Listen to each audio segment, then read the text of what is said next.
إن الحمد لله نحمده ونستعينه ونؤمن به ونتوكل عليه ونعوذ بالله من شرور أنفسنا ومن سيئات أعمالنا من يهده الله فلا مضل له ومن يضلله فلا هادي له أشهد أن لا إله إلا الله وأشهد أن محمدا عبده ورسوله أرسله بالهدى ودين الحق ليظهره على الدين كله ولو كره المشركون اللهم صل على محمد وعلى آل محمد كما صليت على إبراهيم وعلى آل إبراهيم إنك حميد مجيد اللهم بارك على محمد وعلى آل محمد كما باركت على إبراهيم وعلى آل إبراهيم إنك حميد مجيد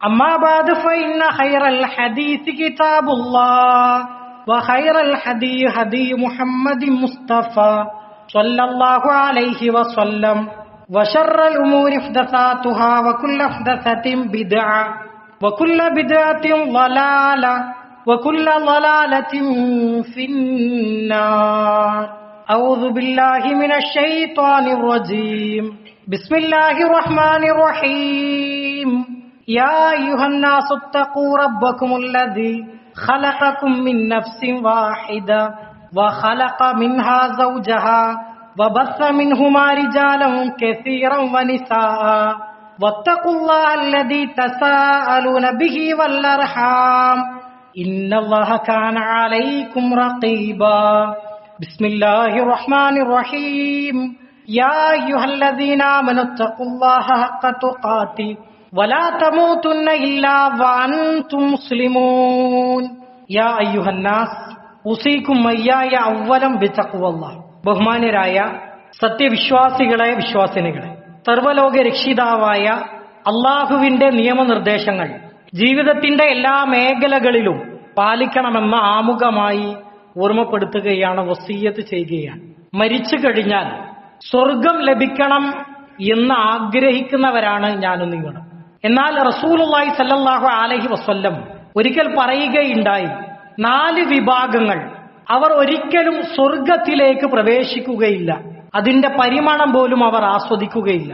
പ്രവാചകൻ സ്വല്ലല്ലാഹു അലൈഹി വസല്ലം ഇത് പറയുന്നത് കേട്ടപ്പോൾ സ്വഹാബികളായ ആളുകൾ റസൂലുള്ളാഹി സ്വല്ലല്ലാഹു അലൈഹി വസല്ലമയോട് ചോദിക്കുകയുണ്ടായി, പ്രവാചകരെ, സ്വർഗത്തിലേക്ക് പ്രവേശിക്കാത്ത വിഭാഗങ്ങൾ ഏതൊക്കെയാണ്?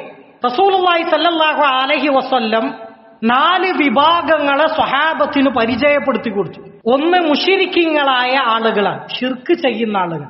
രണ്ടാമത്തത് മുനാഫിഖീങ്ങളായ ആളുകളാണ്, കപട വിശ്വാസികളായ ആളുകൾ. മൂന്നാമത്തത് അഹങ്കാരികളായ, മനസ്സിൽ കിബറുള്ള ആളുകൾ. നാലാമത്തെ വിഭാഗം പലിശയുമായി ബന്ധപ്പെടുന്ന ആളുകളാണ്. പ്രവാചകൻ സല്ലല്ലാഹു അലൈഹി വസല്ലമ പറയുകയാണ്, ഈ 4 വിഭാഗങ്ങൾ അവർ ഒരിക്കലും സ്വർഗത്തിലേക്ക് പ്രവേശിക്കുകയില്ല എന്ന്. അതിൽ ഒന്നാമത്തെ വിഭാഗമാണ് മുശ്രിക്കീങ്ങളായ ആളുകൾ. നമ്മളൊക്കെ മനസ്സിലാക്കിയതുപോലെ വിശുദ്ധ ഖുർആനും ഹദീസുകളും പരിചയപ്പെടുത്തിയ ഏറ്റവും വലിയ പാപമാണ് ശിർക്ക് എന്നുള്ളത്. അള്ളാഹുവിന് നൽകേണ്ട ആരാധനകളിൽ, സഹായത്തേട്ടങ്ങളിൽ, പ്രാർത്ഥനകളിൽ മറ്റൊരാളെ പങ്കാളിയാക്കുന്നതിനെയാണ് ശിർക്ക് എന്ന് പറയുന്നത്. ശിർക്ക് അല്ലാഹു തആല ഒരിക്കലും പൊറുക്കുകയില്ല എന്നാൽ മറ്റുള്ള പാപങ്ങൾ അള്ളാഹു ഉദ്ദേശിക്കുന്ന ആളുകൾക്ക് പുറത്തു കൊടുക്കും. വിശുദ്ധ ഖുർആനിൽ അല്ലാഹു തആല പറയുകയുണ്ടായി, ഇന്നല്ലാഹ ലാ യഗ്ഫിറു അൻ യുശ്റക ബിഹി വയഗ്ഫിറു മാ ദൂന ദാലിക ലിമൻ യശാ. ശിർക്ക് എന്നുള്ളത് അല്ലാഹു തആല ഒരിക്കലും പൊറുക്കുകയില്ല എന്നാൽ മറ്റുള്ള പാപങ്ങൾ അവൻ ഉദ്ദേശിക്കുന്ന ആളുകൾക്ക് പുറത്തു കൊടുക്കുമെന്നാണ്. അതുകൊണ്ട് തന്നെ ഒരു മുസ്ലിമിനെ സംബന്ധിച്ചിടത്തോളം അവന്റെ ജീവിതത്തിൽ പ്രയാസങ്ങൾ ഉണ്ടാകുമ്പോൾ, പ്രതിസന്ധികൾ ഉണ്ടാകുമ്പോൾ, പരീക്ഷണങ്ങളും ബുദ്ധിമുട്ടുകൾ ഉണ്ടാകുമ്പോൾ അവൻ പ്രാർത്ഥിക്കേണ്ടത്, സഹായം തേടേണ്ടത് അള്ളാഹുവിനോട് മാത്രമാണ്. അതാണ് വിശുദ്ധ ഖുർആൻ വളരെ കൃത്യമായി കൊണ്ട് നമ്മെ പഠിപ്പിക്കുന്നത്. അള്ളാഹു മാനവരാശിയോട് പറയുന്നുണ്ട്, ഉദ്ഉനി അസ്തജിബു ലക്കും, നിങ്ങൾ എന്നോട് പ്രാർത്ഥിക്കൂ, ഞാൻ നിങ്ങളുടെ പ്രാർത്ഥനയ്ക്ക് ഉത്തരം നൽകുമെന്ന്. ഈ ലോകത്തേക്ക് കടന്നു വന്ന മുഴുവൻ പ്രവാചകന്മാരും അവരുടെ ജീവിതത്തിൽ ഒരാവശ്യമുണ്ടായപ്പോൾ പ്രാർത്ഥിച്ചത് അള്ളാഹുവിനോട് മാത്രമാണ്. മഹാനായ ഇബ്രാഹിം നബി അലൈഹി സ്വലാത്തു വസ്സലാം സന്താന സൗഭാഗ്യത്തിന് പ്രാർത്ഥിച്ചത് അള്ളാഹുവിനോട്. അയ്യൂബ് നബി ജീവിതത്തിൽ രോഗമെന്നൊരു പരീക്ഷണം ഉണ്ടായപ്പോൾ പ്രാർത്ഥിച്ചത് അള്ളാഹുവിനോടാണ്. മഹാനായ യൂനുസ് നബി അലൈഹി സ്വലാത്തു വസ്സലാം അദ്ദേഹം ഒരു മീനിന്റെ വയറ്റിൽ അകപ്പെട്ടപ്പോൾ ആ ഒരു പ്രതിസന്ധി ഘട്ടത്തിൽ പ്രാർത്ഥിച്ചത് അള്ളാഹുവിനോടാണ്. ഈ ഒരു തൗഹീദിന്റെ ആദർശം നമ്മുടെ ജീവിതത്തിൽ ഉണ്ടെങ്കിൽ മാത്രമേ നമ്മൾ സ്വർഗത്തിലേക്ക് പ്രവേശിക്കൂ. ശിർക്ക് എന്നുള്ളത് ഒരിക്കലും നമ്മുടെ ജീവിതത്തിൽ സംഭവിക്കാൻ പാടില്ല. അല്ലാഹു തആല പരിശുദ്ധ ഖുർആനിലൂടെ പറയുകയാണ്, വമയ്യുശ്രിക് ബില്ലാഹ് ഫഖദ് ഹറമല്ലാഹു അലൈഹിൽ ജന്ന വമഅവാഹുമുൻ നാർ. ആരെങ്കിലും അല്ലാഹുവിൽ പങ്കു ചേർത്താൽ, അത്ര സുന്ദരമായ ആയത്ത്, ആരെങ്കിലും അല്ലാഹുവിൽ പങ്കു ചേർത്താൽ സ്വർഗം അവന്റെ മേൽ നിഷിദ്ധമായി, പിന്നെ അവൻ സ്വർഗത്തിലേക്ക് പ്രവേശിക്കുകയില്ല. തൊട്ടടുത്ത വാചകം വമഅവാഹുമുൻ നാർ, അവന്റെ സങ്കേതം നരകമാകുന്നു. നമ്മുടെ ജീവിതത്തിൽ എന്തൊക്കെ പ്രതിസന്ധികൾ ഉണ്ടായാലും നമ്മൾ പ്രാർത്ഥിക്കേണ്ടത് അള്ളാഹുവിനോട്. അതാണ് ഓരോ നിസ്കാരത്തിലും നമ്മൾ നെഞ്ചത്ത് കൈവച്ചുകൊണ്ട് ഓരോ റക്അത്തിലും അള്ളാഹുവിനോട് നമ്മൾ പറയുന്നുണ്ട്. എന്താണത്? ഇയ്യാക നഅ്ബുദു വ ഇയ്യാക നസ്തഈൻ. അള്ളാഹുവേ, ഞാൻ നിന്നെ മാത്രം ആരാധിക്കും, നിന്നോട് മാത്രം ഞാൻ സഹായം തേടും. വിശുദ്ധ ഖുർആനിലെ ഒരു ചെറിയ സൂറത്താണ് സൂറത്തുൽ ഇഖ്ലാസ്. നമുക്കൊക്കെ മനപ്പാടമുള്ള ഒരു സൂറത്ത് കൂടിയാണ്. ആ സൂറത്തിന്റെ മറ്റൊരു പേര് തൗഹീദ് എന്നാണ്, സൂറത്തു തൗഹീദ്. അതിലൂടെ അല്ലാഹു തആല പഠിപ്പിക്കുകയാണ്, ഖുൽ ഹുവല്ലാഹു അഹദ്. നബിയെ പറയുക, കാര്യം അല്ലാഹു ഏകനാണ്, അല്ലാഹുവിന് തുല്യനായി ലോകത്താരുമില്ല. തൊട്ടടുത്ത വാചകം അല്ലാഹു സ്വമദ്, അല്ലാഹു സ്വമദാണ്, അല്ലാഹു എല്ലാവർക്കും ആശ്രയമായിട്ടുള്ളവനാണ്. ലം യലിദ് വലം യൂലദ്, അവൻ ആർക്കും ജന്മം നൽകിയിട്ടില്ല, ആരുടെ സന്തതിയായി ജനിച്ചിട്ടുമില്ല. അവസാനത്തെ ആയത്ത് വലം യകുൽ ലഹു കുഫുവൻ അഹദ്, അല്ലാഹുവിന് തുല്യനായി ഈ ലോകത്ത് ഒരാളും തന്നല്ല. വളരെ കൃത്യമായി തൗഹീദ് എന്താന്ന് അള്ളാഹു ആ ചെറിയ സൂറത്തിലൂടെ നമ്മെ പഠിപ്പിക്കും. ഒരാള് അള്ളാഹുവിൽ പങ്കു ചേർത്താൽ അവന്റെ ഉപമ എന്ന് പറഞ്ഞാൽ വമയ്യുശ്രിക് ബില്ലാഹ് ഫഖദ് ഹറമ മിനസ് സമാ, ആരെങ്കിലും അള്ളാഹുവിൽ പങ്കു ചേർത്താൽ അവൻ ആകാശത്തിൽ നിന്ന് വീണവനെ പോലെയാണെന്ന്. നമ്മുടെ നാടുകളിൽ പലപ്പോഴും നമ്മളൊക്കെ പറയുന്ന ഒരു വാചകമാണ്, അവിടുന്ന് അത് പോരും ചെയ്തു താഴേക്ക് എത്തും ചെയ്തില്ല എന്നുള്ളത്. അതേപോലെയാണ് ശിർക്ക് ചെയ്തവന്റെ ഉപമ. ആരെങ്കിലും അള്ളാഹുവിൽ പങ്കു ചേർത്താൽ അവൻ അത്ര കാലം ചെയ്ത മുഴുവൻ അമലുകളും അതോടുകൂടി പൊളിഞ്ഞു പോകുന്ന ഒരാള് സ്വർഗപ്രവേശനത്തിന് കാരണമാക്കുന്ന സ്വർഗത്തിന്റെ താക്കോൽ എന്ന് പറഞ്ഞാൽ അത് ലാ ഇലാഹ ഇല്ലല്ലാഹ് എന്ന തൗഹീദിന്റെ ആദർശം.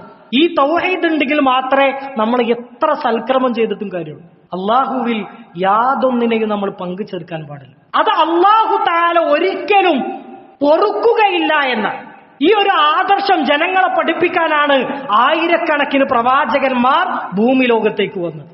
അതിനുവേണ്ടിയാണ് അവരെല്ലാം പ്രയാസങ്ങൾ സഹിച്ചത്. മഹാനായ ബിലാൽ ബിൻ റബാഹ് റളിയല്ലാഹുവിന്റെ ചരിത്രം നമ്മളൊക്കെ ഒരുപാട് പ്രസംഗങ്ങളിലൂടെ കേട്ടതായിരിക്കും. അദ്ദേഹം ഷർട്ട് ധരിക്കാതെ ഒരു സദസ്സിലേക്ക് പ്രത്യക്ഷപ്പെടാറില്ല. കാരണം ശത്രുക്കൾ തൗഹീദ് സ്വീകരിച്ചതിന്റെ പേരിൽ അദ്ദേഹത്തെ ആക്രമിച്ചതിന്റെ ഒരുപാട് പാടുകൾ അദ്ദേഹത്തിന്റെ ശരീരത്തിൽ ഉണ്ടായിരുന്നു എന്ന് മഹാനായ ബിലാൽ ബിൻ റബാഹ് റളിയല്ലാഹു ഒരിക്കൽ പറയുകയാണ്, ഞാൻ തൗഹീദ് സ്വീകരിച്ചതിന്റെ പേരിൽ ശത്രുക്കളായ ആളുകൾ എന്നെ വിവസ്ത്രനാക്കി, വസ്ത്രമില്ലാതെ മരുഭൂമിയിൽ ഇങ്ങനെ കടത്തും, വലിയ പാറക്കല്ലുകൾ എന്റെ ശരീരത്തിലേക്ക് കയറ്റി വെക്കും, എന്നിട്ട് ചെറിയ കുട്ടികളെ കൊണ്ട് കയറിട്ടിട്ട് വലിപ്പിക്കുമായിരുന്നു. ഈ സമയത്ത് അവർ എന്നോട് ആവശ്യപ്പെട്ടത് ഒന്ന് ലാത്തയെ വിളിക്കാനാണ്, ഒന്ന് ഉസ്സയെ വിളിക്കാനാണ്. ഞാനൊന്ന് ലാത്തയെ വിളിച്ചിരുന്നെങ്കിൽ, ഉസ്സയെ വിളിച്ചിരുന്നെങ്കിൽ, അള്ളാഹു അല്ലാത്തവരോട് തേടിയിരുന്നെങ്കിൽ ആ പീഡനത്തിൽ നിന്ന് എനിക്ക് രക്ഷപ്പെടാമായിരുന്നു. മഹാനായ ബിലാൽ ബിൻ റബാഹ് റളിയല്ലാഹു പറയും, ഞാൻ സ്വീകരിച്ച എന്റെ തൗഹീദിന്റെ ആദർശം അതെന്നെ വിളിക്കാൻ പ്രേരിപ്പിച്ചില്ല എന്ന്. ഇത്രത്തോളം ത്യാഗങ്ങൾ ഓരോ സ്വഹാബത്തും പ്രവാചകന്മാരും തൗഹീദിനു വേണ്ടി സഹിച്ചിട്ടുണ്ട്. റസൂലുള്ളാഹി സ്വല്ലല്ലാഹു അലൈഹി വസല്ലം ഹദീസുകളിലൂടെ നമ്മെ പഠിപ്പിക്കുകയാണ്, വമൻ മാത ലാ യുശ്രികു ബില്ലാഹി ശൈഅ ദഖലൽ ജന്ന. ഒരാള് അല്ലാഹുവിൽ യാതൊന്നിനെയും പങ്കു ചേർക്കാതെ തൗഹീദ് സ്വീകരിച്ചുകൊണ്ട് ഒരാൾ മരണപ്പെട്ടാൽ അവൻ സ്വർഗത്തിലേക്ക് പ്രവേശിക്കുന്ന വമൻ മാത യുശ്രികു ബില്ലാഹി ശൈഅ ദഖലന്നാർ. ഒരാള് അള്ളാഹുവിൽ പങ്കു ചേർത്തിട്ടാണ് മരണപ്പെടുന്നത് എങ്കിൽ അവന്റെ സങ്കേതം നരകമാണ്, അവൻ നരകത്തിലാണ് പ്രവേശിക്കുന്നത്. അപ്പൊ അള്ളാഹു സ്വർഗത്തിലേക്ക് പ്രവേശിക്കുകയില്ല എന്ന് പറഞ്ഞ ഒരു വിഭാഗം മുശ്രിക്കുകളായ ആളുകളാണ്. സഹോദരങ്ങളെ, സഹോദരിമാരെ, ശിർക്ക് എന്ന വൻപാപം നമ്മുടെ ജീവിതത്തിൽ ഒരിക്കലും സംഭവിക്കാൻ പാടില്ല. അതിനെ വളരെയധികം നമ്മൾ സൂക്ഷിക്കും. രണ്ടാമത്തെ വിഭാഗം മുനാഫിഖീങ്ങളായ ആളുകൾ, കപട വിശ്വാസികളായ ആളുകൾ. വിശുദ്ധ ഖുർആനിലെ ഒരു സൂറത്തിന്റെ പേര് തന്നെ സൂറത്തുൽ മുനാഫിഖൂൻ എന്നാണ്. മുനാഫിഖുകൾ എന്ന് പറഞ്ഞാൽ നാവ് കൊണ്ട് ഇസ്ലാം സ്വീകരിക്കുകയും മനസ്സിലേക്ക് ഈമാൻ കയറാത്ത ആളുകളാണ്. സ്വർഗത്തിന്റെ ഉന്നതമായ പദവിയിലേക്ക് പോകും തോറും അതിന്റെ അനുഭൂതികൾ ഇങ്ങനെ കൂടിക്കൂടി വരും. അതുകൊണ്ടാണ് സ്വർഗത്തിന്റെ ഏറ്റവും ഉന്നതമായ പദവിയായ ജന്നാത്തുൽ ഫിർദൗസ് എന്നെ നിങ്ങൾ ചോദിക്കണം എന്ന് റസൂലുള്ളാഹി സ്വല്ലല്ലാഹി അലൈഹി വസല്ലം പറഞ്ഞു. നേരെ മറിച്ച് നരകത്തിന്റെ അടിത്തട്ടിലേക്ക് പോകും തോറും ശിക്ഷന്റെ കാഠിന്യം കൂടിക്കൂടി വരുന്ന ആ നരകത്തിന്റെ ഏറ്റവും അടിത്തട്ടിലുള്ള വിഭാഗമാണ് മുനാഫിഖീങ്ങളായ ആളുകൾ. വിശുദ്ധ ഖുർആനിൽ അല്ലാഹു തആല പറഞ്ഞു, ഇന്നൽ മുനാഫിഖീന ഫി ദർക്കിൽ അസ്ഫലി മിനന്നാർ. തീർച്ചയായും മുനാഫിഖുകളായ ആളുകൾ നരകത്തിന്റെ അടിത്തട്ടിലായിരിക്കുമെന്നാണ്. മുനാഫിഖീങ്ങളായ ആളുകളുടെ ഒരുപാട് ലക്ഷണങ്ങൾ റസൂലുള്ളാഹി സ്വല്ലല്ലാഹു അലൈഹി വസല്ലം ഹദീസുകളിലൂടെ നമുക്ക് പരിചയപ്പെടുത്തി തന്നു. ഒന്ന്, നിസ്കാരം എന്ന് പറഞ്ഞാൽ മുനാഫിഖീങ്ങൾക്ക് ഭയങ്കര പ്രയാസകരമായിരിക്കും. അവരുടെ സൽക്രമങ്ങൾ അള്ളാഹുവിന്റെ പ്രീതി ആഗ്രഹിച്ചുകൊണ്ടല്ല അവർ ചെയ്യുക, മറ്റുള്ള ആളുകളുടെ അവർ കാണട്ടെ എന്ന് വിചാരിച്ചിട്ടായിരിക്കും അവർ അമലുകൾ ചെയ്യുക. അതേപോലെ തന്നെ മുനാഫിഖീങ്ങളായ ആളുകൾ ഇരട്ട മുഖമുള്ള ആളുകളായിരിക്കും. ദുൽ വജ്ഹൈൻ എന്നാണ് പറഞ്ഞത്. അവർക്ക് രണ്ട് മുഖം ഉണ്ടാവും. ഒന്ന്, അവരുടെ രഹസ്യമായ ജീവിതത്തിൽ വളരെ മോശപ്പെട്ട വ്യക്തികളായിരിക്കും. പരസ്യമായ ജീവിതത്തിൽ അവർ ഭയങ്കര മാന്യന്മാരായിരിക്കും. നമ്മുടെ രഹസ്യ ജീവിതവും പരസ്യ ജീവിതവും എങ്ങനെയാണ് എന്ന് നമ്മൾ പരിശോധിക്കും. റസൂലുള്ളാഹി സ്വല്ലല്ലാഹി അലൈഹി വസല്ലം ഹദീസുകളിലൂടെ മുനാഫിഖീങ്ങളെ പറ്റി പരിചയപ്പെടുത്തുന്ന ആയത്തുൽ മുനാഫിഖി സലാസത്തുൻ. മുനാഫിഖിന്റെ ലക്ഷണം എന്ന് പറഞ്ഞാൽ അത് മൂന്നെണ്ണാണ്. ഒന്ന്, ഇദാ ഹദ്ദസ കദബ, സംസാരിച്ചാൽ കളവ് പറയും. വാഗ്ദാനം ചെയ്താൽ ലംഘിക്കും. വിശ്വസിച്ചാൽ ചതിക്കും. നമ്മളൊക്കെ ഒരു കച്ചവടത്തില് അവനെ വിശ്വസിച്ചിട്ട് നമ്മൾ ഒപ്പം കൂടിയിട്ടുണ്ട്. എന്നാൽ ചില ആളുകൾ വിശ്വാസവഞ്ചന കാണിക്കും. അത് മുനാഫിഖീങ്ങളായ ആളുകളുടെ ലക്ഷണമാണ് എന്നാണ്. ഈ മുനാഫിഖീങ്ങളായ ആളുകൾ സ്വർഗത്തിലേക്ക് പ്രവേശിക്കുകയില്ല എന്ന് റസൂലുള്ളാഹി സ്വല്ലല്ലാഹു അലൈഹി വസല്ലം വളരെ കൃത്യമായി നമ്മെ പഠിപ്പിക്കുകയുണ്ടായി. മൂന്നാമത്തെ വിഭാഗം അഹങ്കാരികളായ ആളുകളാണ്. നമ്മളൊക്കെ വളരെ ചെറുപ്പത്തിൽ മദ്രസ പാഠഭാഗങ്ങളിൽ പഠിച്ച ഒരു ഹദീസാണ്, ഒരു കടുകുമണിയോളം അഹങ്കാരമുള്ളവൻ സ്വർഗത്തിലേക്ക് പ്രവേശിക്കുകയില്ല എന്ന്. അള്ളാഹു നമ്മുടെ ജീവിതത്തിൽ ഒരുപാട് അനുഗ്രഹങ്ങൾ നൽകിയെന്ന് വരും. അത് ചിലപ്പോൾ സമ്പത്തായിരിക്കും, സ്ഥാനമാനങ്ങളായിരിക്കും, അധികാരങ്ങളായിരിക്കും, പദവികളായിരിക്കും. ഒരു മുസ്ലിമിനെ സംബന്ധിച്ചിടത്തോളം, ഒരു വിശ്വാസിയെ സംബന്ധിച്ചിടത്തോളം എത്ര അനുഗ്രഹങ്ങൾ അവന്റെ ജീവിതത്തിൽ ഉണ്ടായാലും അവൻ അള്ളാഹുവിലേക്ക് കൂടുതൽ വിനയമുള്ളവരായിട്ട് മാറണം. സ്വഹാബത്ത് അങ്ങനെയായിരുന്നു. സ്വഹാബത്തിന്റെ കൂട്ടത്തിൽ നല്ല സമ്പന്നന്മാരായ ആളുകളുണ്ട്, അധികാരമുള്ളവരുണ്ടായിരുന്നു. അതേപോലെ തന്നെ സമൂഹത്തിൽ നിലയും വിലയുമുള്ള എല്ലാവിധ സൗഭാഗ്യങ്ങൾ കൊണ്ട് അള്ളാഹു അനുഗ്രഹിച്ചവരുണ്ടായിരുന്നു. പക്ഷെ അവർ അവരുടെ ജീവിതത്തിൽ വിനയമുള്ളവരായിരുന്നു. വിശുദ്ധ ഖുർആനിൽ വിശ്വാസികളുടെ ലക്ഷണമായി അല്ലാഹു തആല പഠിപ്പിക്കുന്നത് വഇബാദുർ റഹ്മാനിൽ ലദീന യംശൂന അലൽ അർളി ഹൗന എന്നാണ്. അല്ലാഹുവിന്റെ ദാസന്മാര് അവർ ഭൂമിയിൽ വിനയത്തോടെ നടക്കുന്നവരായിരിക്കും, ഒരു അഹങ്കാരമില്ലാതെ. അള്ളാഹുവിന്റെ അനുഗ്രഹങ്ങൾക്ക് നന്ദി കാണിച്ചുകൊണ്ട് എത്ര സൗഭാഗ്യങ്ങൾ ഉണ്ടായാലും സന്തോഷങ്ങൾ ഉണ്ടായാലും ഇതെന്റെ റബ്ബ് തന്നതാണ്, അതിന് ഞാൻ നന്ദി കാണിക്കണം എന്ന് പറഞ്ഞുകൊണ്ട് അള്ളാഹുവിനെ സ്മരിക്കുന്ന ആളുകളുണ്ട്. നമ്മുടെ ജീവിതത്തിൽ അഹങ്കാരം എന്നുള്ളത് ഒരിക്കലും ഉണ്ടാകാൻ പാടില്ല. ചില അഹങ്കാരികൾക്കുള്ള ശിക്ഷ അള്ളാഹു ഭൂമിയിൽ തന്നെ നൽകുന്ന ഖാറൂന്റെ ചരിത്രം വിശുദ്ധ ഖുർആൻ നമുക്ക് പരിചയപ്പെടുത്തി തരുന്നത്. മൂസാ നബിയുടെ കൗമിൽപ്പെട്ട ഒരാളാണ്. അദ്ദേഹത്തിന്റെ പ്രാർത്ഥന എന്ന് പറഞ്ഞാൽ നല്ല വിശ്വാസിയായ ഒരു മനുഷ്യനായിരുന്നു. അള്ളാഹുവെ എനിക്ക് സമ്പത്ത് നൽകണേ, സമ്പത്ത് നൽകണേ എന്നായിരുന്നു. അങ്ങനെ അള്ളാഹു അയാളെ പരീക്ഷിക്കാൻ വേണ്ടി ധാരാളം സമ്പത്ത് നൽകി. പരിശുദ്ധ ഖുർആൻ പറയണം, അവന്റെ സമ്പത്തിന്റെ താക്കോൽ കൂട്ടങ്ങൾ ഒട്ടകങ്ങൾക്ക് വഹിക്കാൻ മാത്രം ഉണ്ടായിരുന്നു. അപ്പൊ എത്ര സമ്പത്ത് ഉണ്ടാവും? അങ്ങനെ അള്ളാഹു ആ നാട്ടിൽ ഒരു പരീക്ഷണം നൽകി, ഒരു വരൾച്ച നൽകി. ആളുകൾ സഹായത്തിനു വേണ്ടി ഖാറൂന്റെ അരികിലേക്ക് ചെന്നു. അവൻ അഹങ്കാരിയായി തിരിഞ്ഞു കളഞ്ഞു.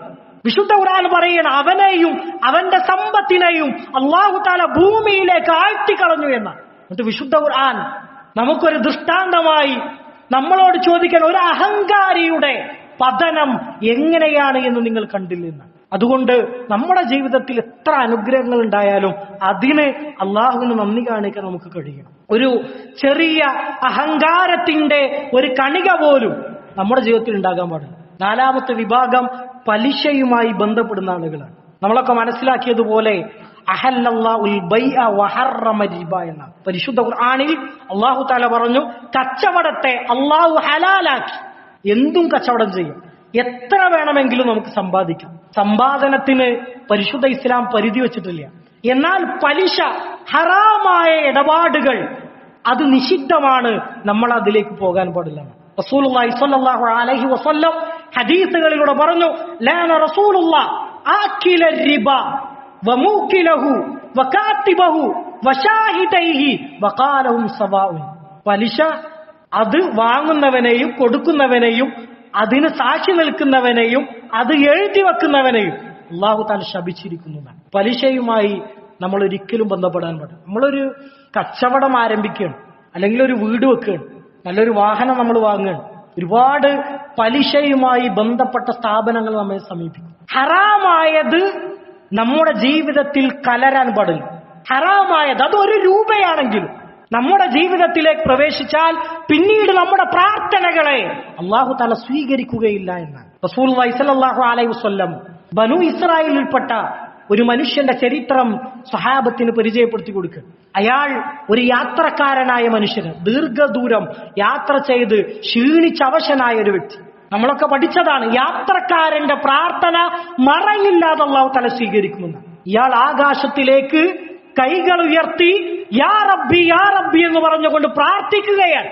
പക്ഷേ വമൽബസഹു ഹറാം, അയാൾ ധരിച്ച വസ്ത്രം അയാൾ ഹറാമായ മാർഗത്തിലൂടെ സമ്പാദിച്ചു വാങ്ങിച്ചു ധരിച്ചതാണ്. വമത്അമഹു ഹറാം, അയാൾ കഴിച്ച ഭക്ഷണം അയാൾ ഹറാമായ മാർഗത്തിലൂടെ സമ്പാദിച്ചു വാങ്ങിച്ചു ഭക്ഷിച്ചതാണ്. വമശ്റബഹു ഹറാം, അയാൾ കുടിച്ച പാനീയം അയാൾ ഹറാമായ മാർഗത്തിലൂടെ സമ്പാദിച്ചു കുടിച്ചതാണ്. പിന്നെ എങ്ങനെ അവന്റെ പ്രാർത്ഥന സ്വീകരിക്കുമെന്നാണ്. സഹോദരങ്ങളെ, സഹോദരിമാരെ, നമ്മുടെ ജീവിതത്തിൽ ഹറാമായ സമ്പാദ്യങ്ങൾ, ഇടപാടുകൾ ഇല്ലാതിരിക്കാൻ വേണ്ടി നമ്മൾ ശ്രമിക്കണം. അതിനുവേണ്ടി നമ്മൾ ശ്രദ്ധിക്കണം. റസൂലുള്ളാഹി സ്വല്ലല്ലാഹു അലൈഹി വസല്ലം പറഞ്ഞു, സ്വർഗവും നരകവും എനിക്ക് കാണിക്കപ്പെട്ടു. നരകത്തിലെ ചില ശിക്ഷാരീതികൾ എന്റെ മനസ്സിനെ വല്ലാതെ പേടിപ്പെടുത്തി. സ്വഹാബത്ത് ചോദിച്ചു, പ്രവാചകരെ, അങ്ങ് നരകത്തിൽ കണ്ട ശിക്ഷാരീതികൾ എന്തൊക്കെയാണ്? റസൂലുള്ളാഹി സ്വല്ലല്ലാഹു അലൈഹി വസല്ലം പറയുകയാണ്, ഒരു വിഭാഗം ആളുകളെ ഞാൻ കണ്ടു. അവർക്ക് ചെമ്പിന്റെ നഖങ്ങളുണ്ട്. ആ നഖങ്ങൾ കൊണ്ട് അവരുടെ മുഖത്തെയും നെഞ്ചിനെയും അവരിങ്ങനെ മാന്തി പൊളിക്കുകയാണ്. ഒരു ശരീരം കഴിയുമ്പോൾ അടുത്ത ശരീരത്തെ അവർക്ക് നൽകും. എന്റെ കൂടെ ഉണ്ടായിരുന്ന ജിബ്രീൽ അലൈഹിസ്സലാമയോട് ചോദിച്ചു, മൻഹാഉലായ ജിബ്രീൽ, ജിബ്രീലെ, ആരാണ് ഈ വിഭാഗം ആളുകൾ? ദുനിയാവിൽ ആളുകളെ പരിഹസിക്കുകയും കളിയാക്കുകയും നമ്മളൊക്കെ പറയുന്ന പോലെ പച്ചമാംസം തിന്നുന്ന ആളുകൾ, അവർക്കുള്ള ശിക്ഷയാണ്. പിന്നെങ്ങനെ ഞങ്ങളിങ്ങനെ നടന്നു പോയപ്പോൾ ഒരാളെ കണ്ടു. അയാൾ ചോരന്റെ പുഴയിൽ ഇങ്ങനെ നീന്തി കളിക്കുകയാണ്. കര പറ്റാൻ വേണ്ടി ഉദ്ദേശിക്കുമ്പോൾ കരയത്ത് കല്ലുമായി ഒരാൾ കാത്തിരിക്കുന്നു. അയാളെ എറിഞ്ഞുകൊണ്ട് വീണ്ടും ആ ചോരപ്പുഴയുടെ മധ്യത്തിലേക്കാക്കുകയാണ്. അയാൾ ആകെ പ്രയാസത്തിലാണ്. ജിബ്രീൽ അലൈഹിസ്സലാമയോട് ചോദിച്ചു, മൻഹാഉലായി ജിബ്രീൽ, ജിബ്രീലെ, ആരാണ് ഈ വിഭാഗം ആളുകൾ? അതാണ് നമ്മുടെ വിഷയവുമായി ബന്ധപ്പെട്ടത്. ദുനിയാവിൽ പലിശയുമായി ബന്ധപ്പെട്ട ആളുകളാണ്. പിന്നീട് ഒരു വിഭാഗത്തെ ഞാൻ കാണുകയുണ്ടായി. അവർക്ക് തീ കൊണ്ടുള്ള ഒരു ചെരുപ്പ് ധരിപ്പിക്കപ്പെട്ടിട്ടുണ്ട്. ആ ചെരുപ്പിന്റെ ചൂടിന്റെ കാഠിന്യത്താൽ അവരുടെ തലച്ചോറിങ്ങനെ തിളച്ചുമറിയും. ജിബ്രീൽ അലൈഹിസ്സലാമെ ചോദിച്ചു, മൻഹാഉലായി ജിബ്രീൽ, ജിബ്രീലെ, ആരാണ് ഈ വിഭാഗം ആളുകൾ? ജിബ്രീൽ അലൈഹിസ്സലാത്തു വസ്സലാം പറയുന്നത്, ആ നരകത്തിലെ ഏറ്റവും ചെറിയ ശിക്ഷ അനുഭവിക്കുന്ന ആളുകൾ.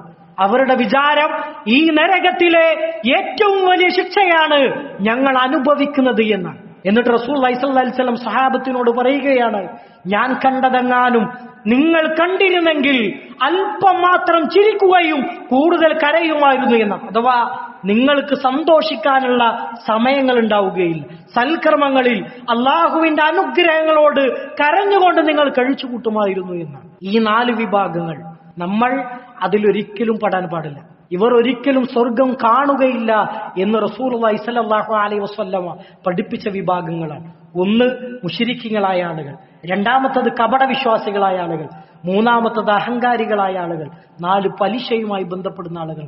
ഇത്തരം വലിയ തിന്മകളിൽ നിന്ന്, പാപങ്ങളിൽ നിന്ന് അള്ളാഹു നമ്മെ ഏവരെയും കാത്തുരക്ഷിക്കുമാറാകട്ടെ. അൽഹംദുലില്ലാഹി റബ്ബിൽ ആലമീൻ, സ്വലാത്തു വസ്സലാമു അലാ റസൂലില്ലാഹ് വഅലാ ആലിഹി വസഹ്ബിഹി അജ്മഈൻ, അമ്മാ ബഅദ്. ഒരിക്കൽ കൂടി അള്ളാഹുവിന്റെ നിയമനിർദ്ദേശങ്ങൾ ജീവിതത്തിന്റെ എല്ലാ മേഖലകളിലും പാലിക്കണമെന്ന് ഓർമ്മപ്പെടുത്തുകയാണ്, വസിയ്യത്ത് ചെയ്യുകയാണ്. അള്ളാഹുവിന്റെ ഒരുപാട് അനുഗ്രഹങ്ങൾ ആസ്വദിച്ചുകൊണ്ട് ജീവിക്കുന്നവരാണ് ഞാനും നിങ്ങളും. അള്ളാഹുവിന്റെ അനുഗ്രഹങ്ങൾക്ക് നന്ദി കാണിക്കാൻ നമുക്ക് സാധിക്കണം. റസൂലുള്ളാഹി സ്വല്ലല്ലാഹു അലൈഹി വസല്ലം തന്റെ എല്ലാ പ്രസംഗങ്ങളിലും സ്വഹാബികളോട് പറയുന്ന ഒരു കാര്യമാണ്, നിങ്ങൾ അള്ളാഹുവിനെ ധാരാളമായി കൊണ്ട് ഓർക്കുക എന്നത്. റസൂലുള്ളാഹി സ്വല്ലല്ലാഹു അലൈഹി വസല്ലമയോട് സ്വഹാബികൾ ചോദിക്കുന്നുണ്ട്, പ്രവാചകരെ, എങ്ങനെയാണ് ഞങ്ങൾ അള്ളാഹുവിനെ ഓർക്കേണ്ടത്? റസൂലുള്ളാഹി സ്വല്ലല്ലാഹു അലൈഹി വസല്ലമ പറയുകയുണ്ടായി, നിങ്ങളുടെ ഒഴിവ് വേളകളിൽ അള്ളാഹുവിന് വേണ്ടി നിങ്ങൾ ധാരാളം ദിക്റുകൾ ചൊല്ലുക. വിശുദ്ധ ഖുർആനിലെ സൂറത്തുൽ ജുമുഅയിലെ ഒരായത്തിൽ അല്ലാഹു തആല നമ്മെ പഠിപ്പിക്കുകയാണ്, യാ അയ്യുഹല്ലദീന ആമനു ഉദ്കുറുല്ലാഹ കസീറ ലഅല്ലകും തുഫ്ലിഹൂൻ. സത്യവിശ്വാസികളായ ആളുകൾ, നിങ്ങൾ അള്ളാഹുവിനെ ധാരാളമായി കൊണ്ട് ഓർക്കുക, നിങ്ങൾ വിജയികളായി മാറുമെന്നാണ്. പരലോകത്ത് നമ്മുടെ നന്മയും തിന്മയും അല്ലാഹു തആല തൂക്കി നോക്കും. നന്മയാണോ കൂടുതൽ, തിന്മയാണോ കൂടുതൽ എന്ന് അല്ലാഹു തൂക്കി നോക്കും. നമ്മുടെ നന്മയുടെ തുലാസിനെ കനം തൂക്കുന്ന ഒരുപാട് ദിക്റുകൾ, ഒരുപാട് ദുആകൾ ഹദീസുകളിലൂടെ നമുക്ക് കാണുവാൻ സാധിക്കും. നമ്മളൊക്കെ ഒഴിഞ്ഞിരിക്കുന്ന, വെറുതെ ഇരിക്കുന്ന ഒരുപാട് സമയങ്ങളുണ്ടാകും. ആ സമയങ്ങളിലെല്ലാം ഇത്തരത്തിലുള്ള ദിക്റുകൾ, ദുആകൾ നമ്മുടെ ജീവിതത്തിൽ പ്രാവർത്തികമാക്കാൻ വേണ്ടി നമ്മളൊക്കെ പരമാവധി പരിശ്രമിക്കണം. റസൂലുള്ളാഹി സ്വല്ലല്ലാഹു അലൈഹി വസല്ലം ഒരിക്കൽ പറയുകയുണ്ടായി, ഒരാൾ മരിച്ചാൽ അയാളുടെ ജനാസയെ 3 കാര്യങ്ങൾ അനുഗമിക്കുന്ന. ഒന്ന് അയാളുടെ സമ്പത്താണ്, രണ്ടാമത്തത് അയാളുടെ സന്താനങ്ങളാണ്, മൂന്നാമത്തത് അയാൾ ചെയ്ത അമലുകളാണ്. അത് നന്മയാകട്ടെ തിന്മയാകട്ടെ. എന്നിട്ട് ഈ മരിച്ച ജനാസയെ 6 അടി മണ്ണിൽ പള്ളിക്കാട്ടിൽ അവനെ കബറടക്കിയാൽ ഈ 3 കാര്യങ്ങളിലെ 2 കാര്യങ്ങൾ തിരിച്ചുപോരും. അവന്റെ സന്താനങ്ങളും അവന്റെ സമ്പത്തും തിരിച്ചുപോരും. അവന്റെ കൂട്ടിനായി ഉണ്ടാകുക അവൻ ചെയ്ത അമലുകൾ മാത്രമായിരിക്കും. അത് നന്മയാണ് എങ്കിൽ അവന്റെ വിജയകരമായ ജീവിതം അവിടെ മുതൽ ആരംഭിക്കും. തിന്മയാണ് എങ്കിൽ അവന്റെ നാശകരമായ ജീവിതത്തിന് അവിടെ മുതൽ തുടക്കമായി. അതാണ് ഞാൻ പറഞ്ഞത്, നമ്മുടെ ജീവിതത്തിൽ ഒഴിവ് വേളകൾ കിട്ടുമ്പോൾ ഒരുപാട് ദിക്റുകൾ ചൊല്ലാൻ നമുക്ക് സാധിക്കണം. റസൂലുള്ളാഹി സ്വല്ലല്ലാഹു അലൈഹി വസല്ലം പറഞ്ഞു, ഒരാൾ സുബ്ഹാനല്ലാഹ്, അൽഹംദുലില്ലാഹ്, അല്ലാഹു അക്ബർ എന്ന ഈ 3 ദിക്റുകൾ ഒരാൾ ചൊല്ലിയാൽ അയാളുടെ മേൽ 30 നന്മകൾ രേഖപ്പെടുത്തുന്നു. അയാളുടെ 30 തിന്മകളെ അല്ലാഹു തആല മായ്ച്ചു കളയും. സ്വർഗത്തിൽ ഒരുപാട് നിധികളുണ്ട്. സ്വർഗത്തിലെ ഒരു നിധിയാണ് ലാ ഹൗല വലാ ഖുവത ഇല്ലാ ബില്ലാഹ് എന്ന് ചൊല്ലുന്നത്. വേറൊരു ഹദീസിൽ റസൂലുള്ളാഹി സ്വല്ലല്ലാഹു അലൈഹി വസല്ലം പറഞ്ഞു, നാവിന് ചൊല്ലാൻ എളുപ്പമുള്ളതും എന്നാൽ നമ്മുടെ നന്മയുടെ തുലാസ് കനം തൂങ്ങുന്നതുമായ ഒരു ദിക്റാണ് സുബ്ഹാനല്ലാഹി വബിഹംദിഹി സുബ്ഹാനല്ലാഹിൽ അലീം എന്നുള്ളത്. ദിക്റുകളിൽ ഏറ്റവും ശ്രേഷ്ഠമായ ദിക്ർ, അഫ്ളലു ദിക്രി ലാ ഇലാഹ ഇല്ലല്ലാഹ് എന്ന പ്രവാചകൻ സല്ലല്ലാഹു അലൈഹി വസല്ലം തന്റെ ജീവിതത്തിൽ ധാരാളമായി ചൊല്ലിയിരുന്ന ഒരു പ്രാർത്ഥനയാണ് റബ്ബന ആതിന ഫിദ്ദുനിയ ഹസന വഫിൽ ആഖിറതി ഹസനതൻ വഖിനാ അദാബന്നാർ. അല്ലാഹുവേ, ലോകത്തും പരലോകത്തും നീ എനിക്ക് നന്മകൾ നൽകണേ, നരകത്തിന്റെ അദാബിൽ നിന്ന് എന്നെ നീ കാത്തുരക്ഷിക്കണം. അതാണ് ആ പ്രാർത്ഥനയുടെ അർത്ഥം. ഇങ്ങനെ ധാരാളക്കണക്കിന് ദിക്റുകൾ, ദുആകൾ ഹദീസുകളിൽ നമുക്ക് കാണുവാൻ സാധിക്കും. നമ്മുടെ ഒഴിവു വേളകളെ, ഒഴിവു സമയങ്ങളെ ഇത്തരത്തിലുള്ള ദിക്റുകൾ കൊണ്ട് ധന്യമാക്കാൻ നമുക്ക് സാധിക്കും. നമ്മുടെ ഒരു ദിവസം, ഒരല്പസമയം നമ്മളിങ്ങനെ മാറിയിരുന്ന് ഇത്തരത്തിലുള്ള പ്രാർത്ഥനകൾ, രാവിലെ ചൊല്ലേണ്ട ഒരുപാട് ദിക്റുകളുണ്ട്, വൈകുന്നേരങ്ങളിൽ ചൊല്ലേണ്ട ഒരുപാട് ദിക്റുകൾ, ഇതൊക്കെ നമ്മുടെ മൊബൈലിൽ തന്നെ കിട്ടും. ചെറിയ നമ്മളൊന്നിങ്ങനെ സെർച്ച് ചെയ്താൽ